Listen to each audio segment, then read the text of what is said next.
నమస్తే. ఇప్పుడు మీరు చూడబోతున్న వీడియో ఖచ్చితంగా మీకు ఉపయోగపడుతుంది, నచ్చుతుంది కూడా. మరి మీకు నచ్చిన విషయం నాకు తెలియాలి అంటే ఈ వీడియోని మీరు లైక్ చేయాలి, షేర్ చేయాలి, అలాగే మన ఛానల్‌ని సబ్స్క్రైబ్ చేయాలి. మీ సపోర్ట్‌ని నాకు అందిస్తారు కదా! ఓకే. ఇప్పుడు వీడియోని స్టార్ట్ చేద్దాం. నమస్కారం, శుభోదయం కార్యక్రమానికి స్వాగతం. ఈరోజు 25వ తారీఖు జనవరి నెల 2024వ సంవత్సరం గురువారం. శ్రీ శోభకృత్ నామ సంవత్సరం ఉత్తరాయణం హేమంత ఋతువు. ఈ రోజు పుష్యమాస పూర్ణిమ తిథి రాత్రి 11:23 వరకు, తదుపరి పుష్యమాస బహుళపక్ష పాడ్యమి తిథి. పునర్వసు నక్షత్రం ఉదయం 8:16 వరకు, తదుపరి పుష్యమి నక్షత్రం. నక్షత్ర వర్జం సాయంత్రం 5 గంటల నుండి 6:45 వరకు. అమృతకాలం ఉదయం 5:41 నుండి 7:25 వరకు, మరలా రాత్రి 3:29 నుండి రాత్రి తెల్లవారుజామున 5:14 వరకు. హైదరాబాద్ ప్రాంతం వారికి సూర్యోదయం ఉదయం 6:50 సూర్యాస్తమయం సాయంత్రం 6:07 చంద్రోదయం సాయంత్రం 5:50 చంద్రాస్తమయం లేదు. అభిజిత్ ముహూర్తం మధ్యాహ్నం 12:06 నుండి 12:51 వరకు. దుర్ముహూర్తం ఉదయం 10:35 నుండి 11:21 వరకు, మరలా మధ్యాహ్నం 3:07 నుండి 3:52 వరకు. రాహుకాలం మధ్యాహ్నం 1:53 నుండి 3:18 వరకు.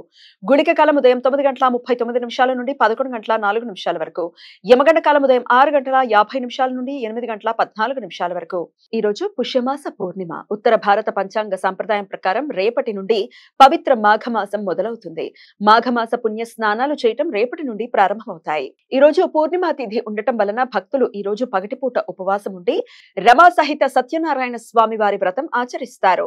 ఈ రోజు శాకాంబరి దేవి జయంతి. శాకాంబరి పూర్ణిమ అని కూడా పిలుస్తారు. పుష్యమాస శుక్లపక్ష అష్టమి తిథి నుండి మొదలైన శాకాంబరి నవరాత్రులు ఈ రోజుతో ముగుస్తాయి. ఈ రోజు తైపూసం.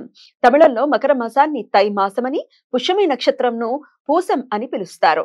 మకర మాసంలో వచ్చే పుష్యమి నక్షత్రం రోజున శూరపద అనే రాక్షసుడిని సంహరించడానికి పార్వతీదేవి సుబ్రహ్మణ్య స్వామికి వేలనే ఆయుధాన్ని బహూకరించిన రోజు అని భక్తుల విశ్వాసం. ఈ రోజు ప్రపంచ వ్యాప్తంగా తమిళులు పండగ జరుపుకుంటారు. ఈ రోజు గురు పుష్యమి యోగం, అమృత సిద్ధి యోగం ఈ రోజు ఉదయం 8:16 నుండి రేపు సూర్యోదయం వరకు ఉంటాయి. గురువారం పుష్యమి నక్షత్ర కలయిక రావడంతో ఈ గురు పుష్యమి యోగం ఏర్పడుతుంది. ఈ సమయంలో నూతన వ్యాపార ప్రయత్నాలు చేయడానికి, కొత్త పనులు ప్రారంభించడానికి, నూతన ఔషధాలు వాడటం మొదలు పెట్టడానికి, వైద్యులను సంప్రదించడానికి అత్యంత అనుకూలం.